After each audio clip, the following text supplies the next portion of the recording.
Hello student, here is me, Achal Rajvanshi. Welcome to our YouTube channel, Commerce Solution. Students, as you know that we are just studying 11th class business और आज हमारी second video है किसकी, business की 11th class की। आज हम क्या करेंगे, कैरेक्टरिस्टिक्स करेंगे और हमारी कुछ कैरेक्टरिस्टिक्स है, यानी कि क्या क्या क्या क्या क्या क्वालिटी, क्या क्या चीजें हैं, क्या क्या चीजें पाई जाती हैं आपका बिजनेस में, वो हम पढ़ेंगे।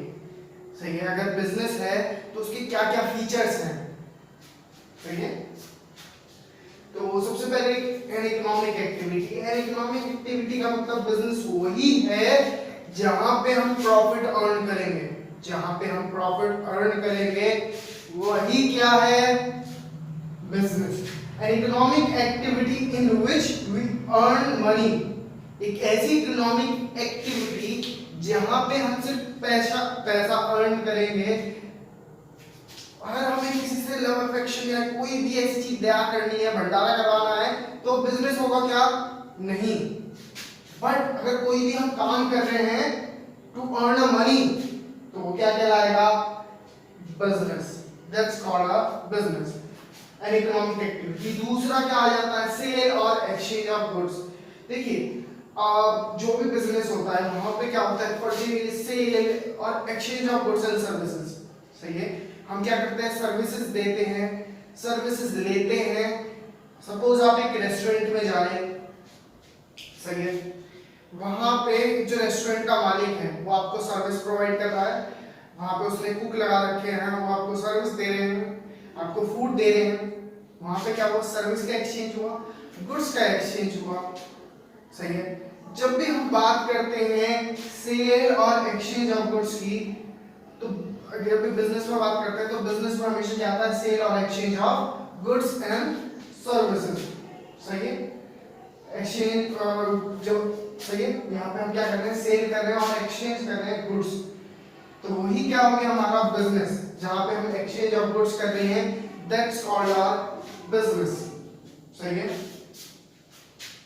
यहाँ पे हम इंटरनल कंजप्शन की बात नहीं करते। इंटरनल कंजप्शन का मतलब, भाई साहब, अगर मैं अपने घर पे कुछ खाना, अगर मैं कुछ पर्सनली कंज्यूम कर रहा हूँ, मैंने क्या करा, परचेज करके लाया बाहर से, सब्जियां परचेज करके लाया और अपने घर पे कुक कर रहा हूँ, तो वो बिजनेस ने कराया।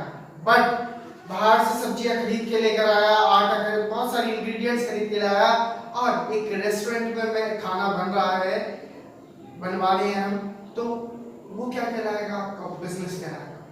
That's called our business.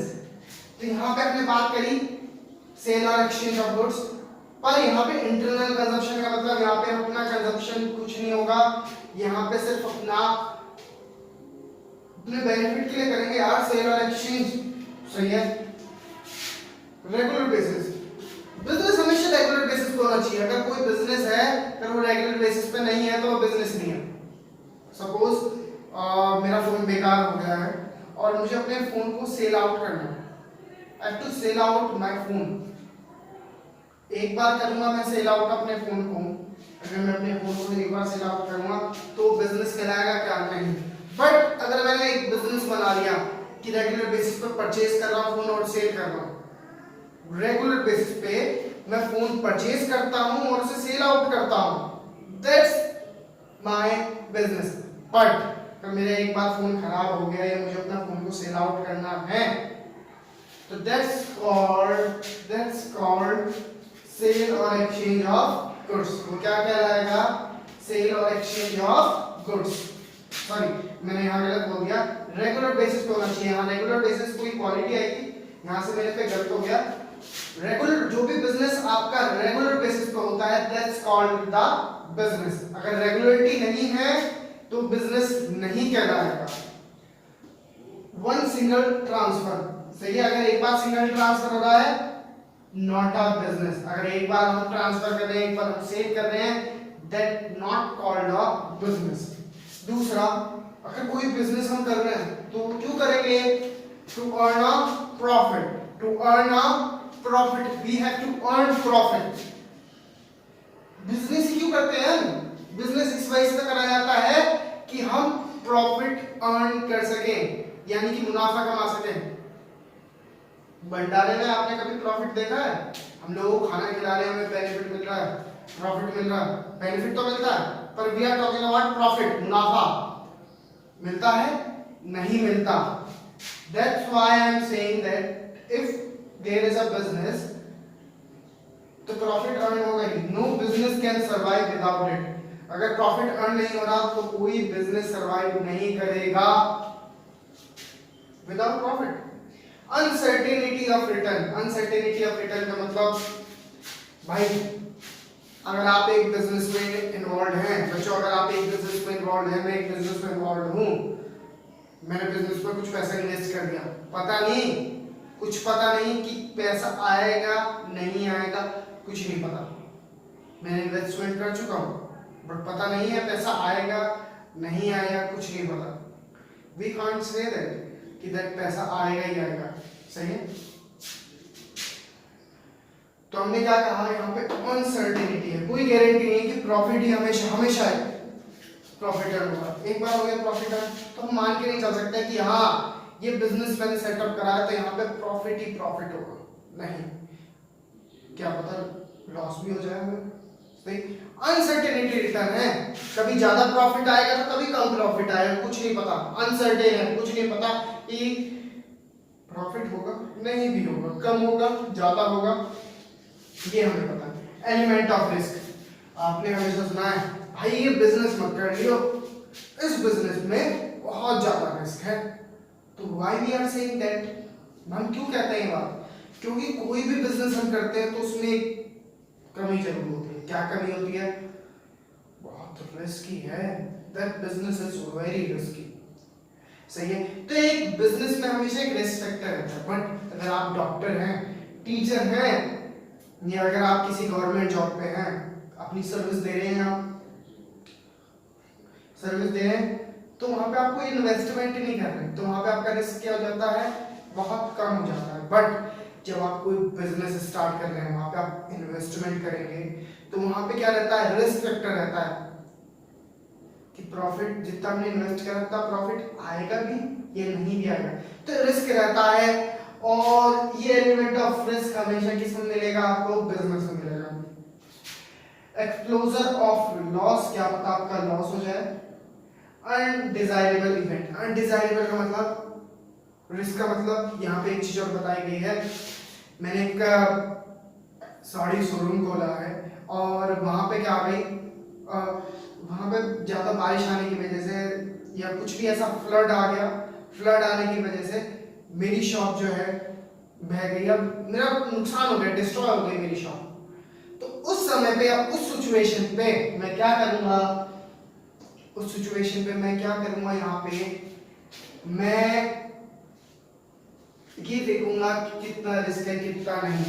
तो रिस्क फैक्टर हमेशा होता है, क्या पता क्या हो जाए जब भी हम कोई इन्वेस्टमेंट करते हैं, क्या पता कुछ फैशन बदल जाए। पहले के जमाने में क्या होता था, एक बहुत ही लंबी चौड़ी पैंट चलती थी और बहुत मोटी मोरी की चलती थी। आज के टाइम में आप क्या कहते हैं? मेरी ट्राउजर करियो तो नैरो करियो, नैरो करो, आप मेरी ट्राउजर करो तो नैरो करो। आप अपने टेलर के पास जाते हैं तो आप कहते हैं मेरी ट्राउजर हमेशा नैरो करिए। क्यों कहते हैं आप? क्योंकि उस सिचुएशन हमारा फैशन बदल गया। और आप ये देखते हैं फैशन रेगुलर बेसिस पे बदलता रहता है। इस फैशन बदलने के कारण बहुत नुकसान होता है गारमेंट्स वालों को। तो ये एलिमेंट ऑफ रिस्क है। जब भी आप बिजनेस देखते हैं तो बिजनेस में दो चीजें होती हैं, प्रोडक्शन एंड प्रोक्योरमेंट। प्रोडक्शन भी होगा और प्रोक्योरमेंट भी होगा, यानी कि आपकी मैन्युफैक्चरिंग भी होगी और आपका ट्रेड भी होगा। अगर वो बिजनेस नहीं है, अगर वहां प्रोडक्शन नहीं हो रहा या ट्रेड नहीं हो रहा, दोनों में से एक चीज तो जरूर होगा, प्रोडक्शन होगा या नहीं तो ट्रेड होगा। ट्रेड ऑफ सर्विसेज भी हो सकता है, सही है। तो अगर एक बिजनेस है, वो अगर एक बिजनेस है तो वहां पे प्रोडक्शन होगा नहीं तो ट्रेड होगा, ये दोनों भी हो सकते हैं, दोनों में से एक तो जरूर आपको मिलेगा। तो हम क्या कह सकते हैं, प्रोडक्शन या प्रोक्योरमेंट हमेशा आपको एक बिजनेस में मिलेगा। बिजनेस अगर रन होगा तो वहां पे मैन्युफैक्चरिंग जरूर होगी, अगर मैन्युफैक्चरिंग नहीं हो रही है तो वहां पे ट्रेड तो जरूर होगा। Without trade business is impossible, अगर ट्रेड नहीं अभी नहीं हो रहा तो मैन्युफैक्चरिंग हो रही है, तो दैट्स इज बिजनेस। मैन्युफैक्चरिंग और ट्रेड बोथ होती है, पर हम कह सकते हैं कि अगर एक बिजनेस है तो वहां पे मैन्युफैक्चरिंग और ट्रेड इज कंपलसरी, या दोनों में से एक एलिमेंट तो जरूरी है। जैसे हम कह देते हैं ट्रेड ऑफ सर्विसेज, सर्विसेज की हम ट्रेड कर रहे हैं। तो यहाँ पे हमने एक चीज देखी, हमने यहाँ पे जितने भी एलिमेंट्स देखे, या सॉरी फीचर्स कह सकते हैं, फीचर्स हमें देखे, ये फीचर्स आपको आगे काम आएंगे, ये आपका बेसिस है, ये आपका बिजनेस का बेसिस है, ये आपको बहुत हेल्प आउट करेगा आगे।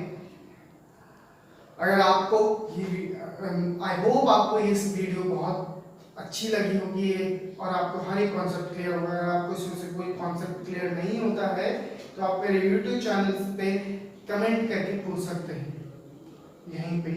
दूसरी बात ये है कि आपको मैं इस चैनल पे बिजनेस और इकोनॉमिक्स की रेगुलर बेसिस पे वीडियो डालूंगा 11th और 12th की। अगर आपको प्रॉब्लम है तो आप मेरे से कभी भी पूछ सकते हैं। Thank you so much.